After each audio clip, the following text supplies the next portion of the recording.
অদ্য সিএমএম কোর্টের 13 নম্বর আদালত জনাব মাসুম মিয়া স্যারের আদালতে এক্সিম ব্যাংকের চেয়ারম্যান জনাব নজরুল ইসলাম সর্দারকে এই মামলায় শুনানি দেখানোর জন্য মামলার আয়ু প্রার্থনা করেন।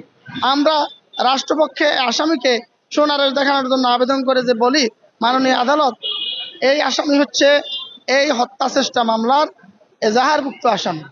বসুন্ধরা টিস্যু, অশুদ্ধতার বিরুদ্ধে এক বিন্দুও ছাড় নয়।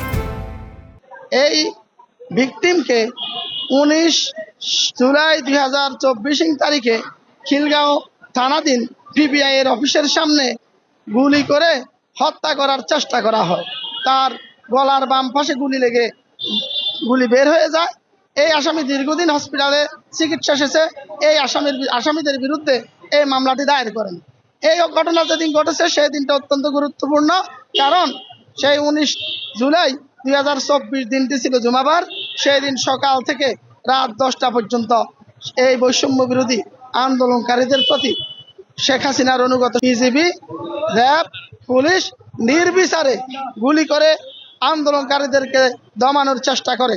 সেই রকম এক গুলিতে এই বাদী ভিকটিম নিজেই আহত হয়ে এই আসামিদের বিরুদ্ধে মামলা করেন।